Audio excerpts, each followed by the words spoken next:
Pessoal, na manhã desta sexta-feira, o STJD julgou várias denúncias a respeito do jogo do Corinthians contra o Flamengo pelo Campeonato Brasileiro. Ocorrido lá no dia 1º de setembro, aniversário do clube, o Corinthians ganhou aquele jogo, mas acabou tendo uma confusão generalizada no final, Yuri Alberto expulso, Carlos Alcaraz do Flamengo, o próprio zagueiro Kaká, confusão com o Emiliano Dias, Fabinho Soldado, Gandulas, uma confusão. E o julgamento aconteceu apenas nesta sexta-feira. Vale lembrar que essas punições que foram decretadas, eu já vou te falar sobre elas, não envolvem a Copa do Brasil, apenas o Campeonato Brasileiro, ou seja, as punições elas não correspondem a esse jogo de domingo. Era só o que faltava, né? Mas não, mesmo assim, a gente sabe que há um foco estabelecido do Corinthians no Campeonato Brasileiro. E claro que o risco era muito grande de, por exemplo, você perder um ou outro jogador por muito tempo numa reta final super decisiva e com jogos que talvez sejam até mais importantes do que os da Copa do Brasil. Enfim, o fato é que o STJD julgou e puniu da seguinte maneira. O Alcaraz do Flamengo pegou 4 jogos de suspensão. Ele se envolveu ali na polêmica com o Yuri Alberto. E queria dizer para vocês que, assim, honestamente, o departamento jurídico do Corinthians foi muito bem, porque ele conseguiu aplicar uma pena de apenas 2 jogos para o Yuri. O pontapé que o Yuri dá no Alcaraz e faz com que o Alcaraz tenha 4 jogos de suspensão e o Yuri apenas 2, foi uma medida interessante assim do departamento jurídico do Corinthians. Eu não imaginava que o Yuri fosse pegar uma pena tão branda. Inclusive, no artigo que ele foi denunciado, a punição era de 4 a 12 jogos. Então eu imaginava algo pior. 2 jogos é aquela coisa. Ele já cumpriu pela suspensão automática. Teoricamente, ele teria só mais um jogo a cumprir, que seria justamente contra o Cuiabá e retornaria no clássico contra o Palmeiras no derby.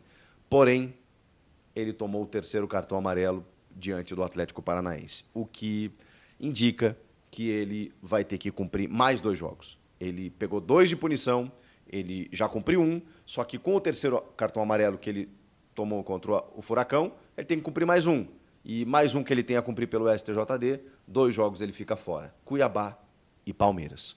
Então o Yuri Alberto, grande desfalque, por esses 2 jogos ele vai ter que se ausentar. Cuiabá e também o clássico contra o Palmeiras, que acontece na Neoquímica Arena. Felizmente, no Brasileiro, o Memphis Depay pelo menos pode jogar, né?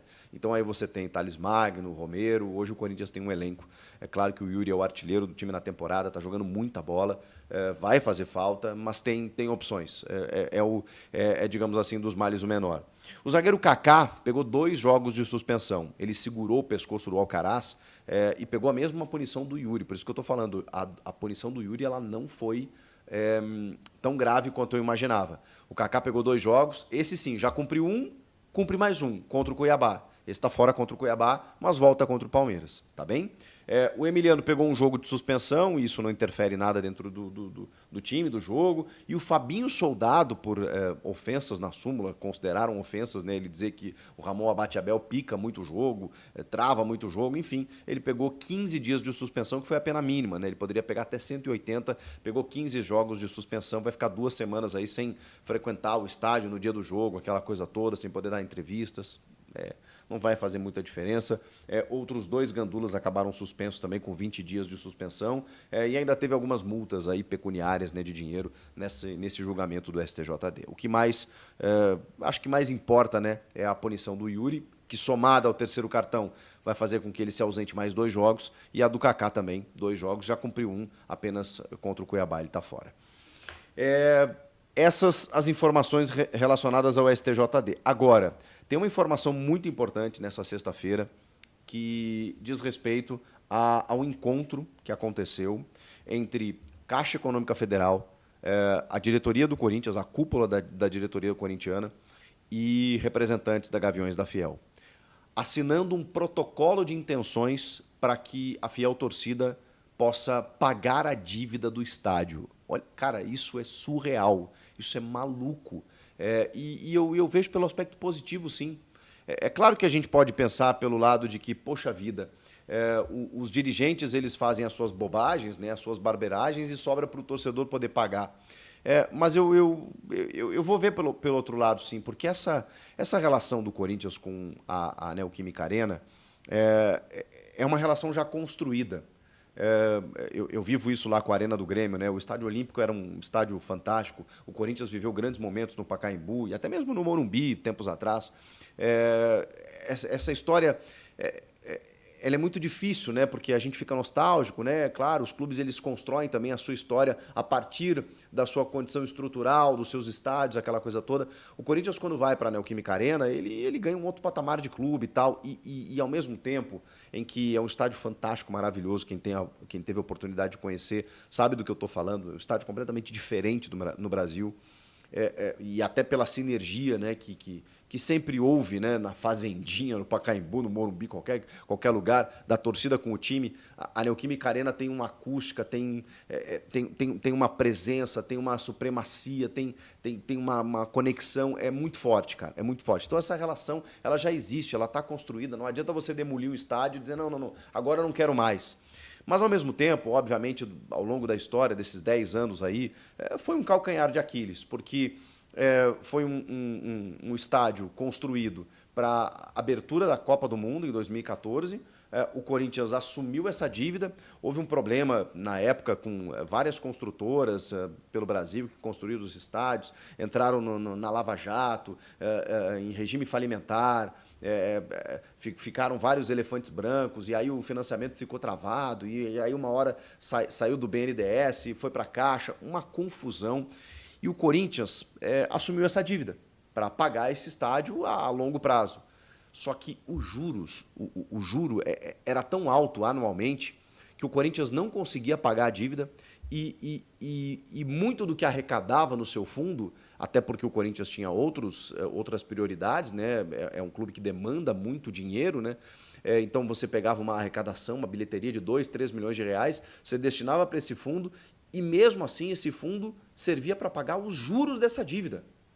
Gente, o Corinthians paga uma média de 80 a 100 milhões de reais, 80 a 100 milhões de reais anualmente em juros.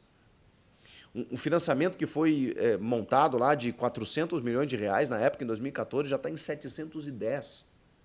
O Corinthians tem uma dívida superior a 2 bilhões de reais, 700 milhões é do estádio. Não que uma dívida de mais de 1 bilhão seja pouco, mas vejam como pode diminuir.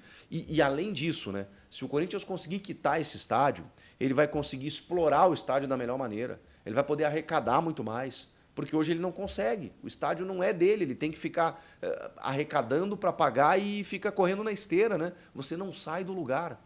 Então, assim, o Corinthians pode dar uma demonstração histórica, inimaginável, inédita no mundo da bola. Uma torcida abraçar o seu clube e dizer, tá bom, porque são 35 milhões de torcedores, e dizer o seguinte, bom, se cada um der 10 reais, um pouquinho aqui, todo mês, tem um período de 6 meses aí para conseguir uma arrecadação importante, é possível.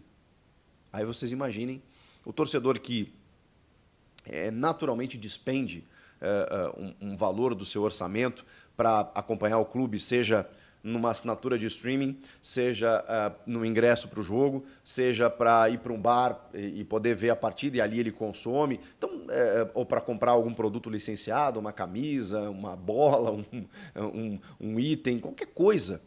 O torcedor, ele naturalmente já tem uma verba do seu orçamento destinada para consumir com o clube, ele está gastando com o clube o tempo inteiro. Vocês imaginem esse cara, e o futebol ele é capaz disso, se ele não conseguiria destinar, sei lá, um valorzinho que fosse ali, né, para poder pagar o estádio. Ele ia se sentir parte disso. E eu acho que tem que explorar isso mesmo. Por que não? É errado fazer isso? Vocês imaginem se o Corinthians consegue fazer isso, gente. Seria um caso inédito, único na história do futebol. Um clube conseguindo bancar, comprar um estádio, entregando para o clube, dizendo assim, toma, Corinthians, administra aí da forma que você quiser, a gente conseguiu.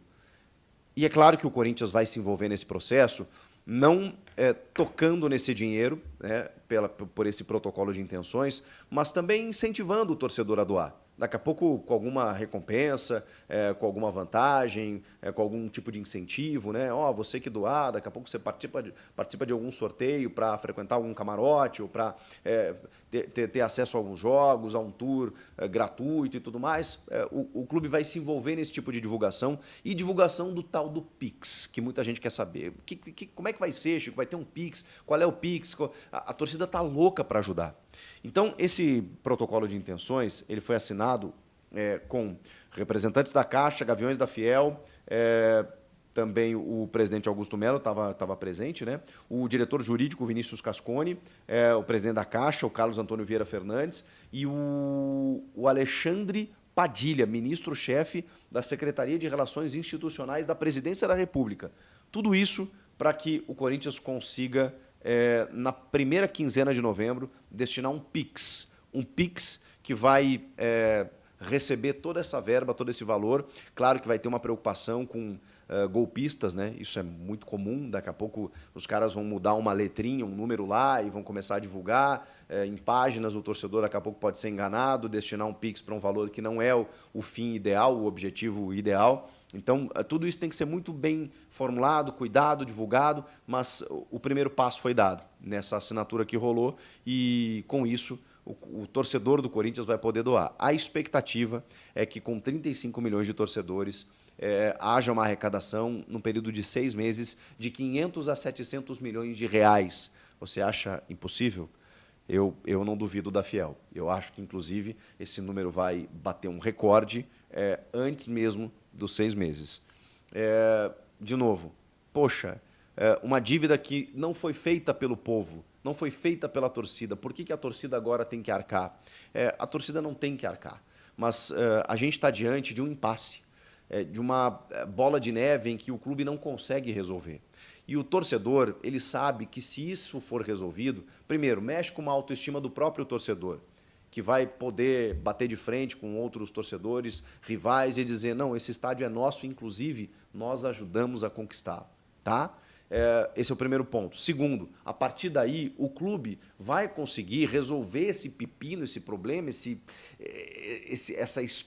espinho, né, que está atravessado na garganta, para poder arrecadar mais dinheiro e, obviamente, investir no futebol, ter times mais competitivos e, enfim, ter mais tranquilidade, mais austeridade financeira, mais saúde financeira, vai abater a dívida e poder trabalhar com uma perspectiva muito melhor em termos de montagem de elenco. É tudo que o torcedor mais quer. Então, eu de verdade, eu não problematizo isso. Eu não vejo problema. É claro que o ideal seria você construir um estádio com recursos próprios desde o início, participar de um financiamento, não depender de investidor, mundo ideal. Isso não aconteceu, já tem 10 anos, e se o Corinthians não resolver a partir de agora, vão ser mais 10 anos. Eu acho uma iniciativa extremamente fantástica, de algo que talvez, não vou dizer que só o Corinthians poderia fazer isso, mas se tem um clube que pode fazer isso é o Corinthians, que tem uma torcida gigantesca e apaixonada.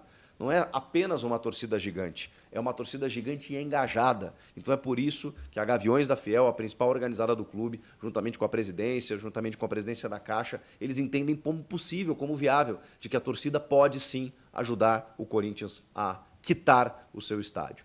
Meu Deus, seria uma grande vitória e uma vitória que passaria pela razão de ser do clube, que é justamente o seu torcedor. O que vocês acham disso tudo? Quero ouvi-los. E quanto você vai doar? Estou na expectativa aqui. Comenta aqui, inscreva-se no canal e eu volto na próxima. Tchau!